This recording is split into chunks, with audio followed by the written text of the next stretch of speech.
अस्सलाम वालेकुम नाज़रीन, नवां ॾिसी रहिया आहियो HRJDO न्यूज़ ऐं आऊं आहियां वज़ीर उंडड़। ख़बर शामिल कयूं था यूसुफ रिंद जी।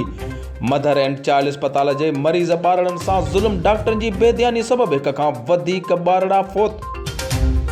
मरीज़ ॿारड़नि जे वारसनि जो नवाबशाह काज़ी अहमद रोड ते धरणो।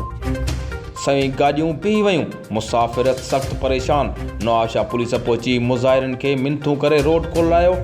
उन ई सिलसिले में मरीज़ ॿारड़नि जे वारसनि माजिद चांडियो, उस्मान सियाल, हाजी अब्दुल हकीम लुंड ऐं ॿियनि मीडिया सां ॻाल्हाईंदे चयो त अस्पताल जे डॉक्टरनि जे बेध्यानीअ सबबि 4 ॿारड़ा फोत थी विया आहिनि। फोतियलनि में ज़ैनब ऐं ॿिया शामिल आहिनि। उन्हनि जा वारस ॿारनि जा लाश खणी विया आहिनि। हिननि चयो त हिते तमामु घणी बेध्यानीअ जे करे मरीज़ ॿारड़ा ॾींहों ॾींहुं कमज़ोर थींदा था वञनि ऐं नतीजे में उहे फोत थी था वञनि। हिननि वधीक चयो त हितां 50 रुपयनि जी दवा ख़रीद करण लाइ 100 रुपया रक्शे जो किरायो भरियूं था ऐं हिते का बि दवा नथी मिले ऐं इन वरी हिते टेस्टूं थियनि थियूं ऐं हिते मरीज़ ॿारड़नि जे वारसनि जी तज़लील कई वञे थी ऐं उन्हनि खे बेइज़तो कयो थो वञे ऐं हिते मरीज़ ॿारड़नि ते को बि ध्यानु नथो ॾिनो वञे ऐं हितां जा डॉक्टर बीमारीअ मुतलिक़ कुझु बि ॿुधण लाइ तयारु न हूंदा आहिनि।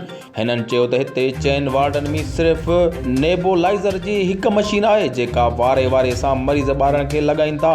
हिननि मुतालबो कयो त हिन अस्पताल में बहितर अमलो मुक़ररु कयो वञे, हिते मेडिकल स्टोर पिणु क़ाइमु कयो वञे ऐं ॿियूं सहूलतूं फ़राहम कयूं वञनि। वधीक ख़बरनि जी अपडेट लाइ ॾिसंदा रहो HRJDO न्यूज़।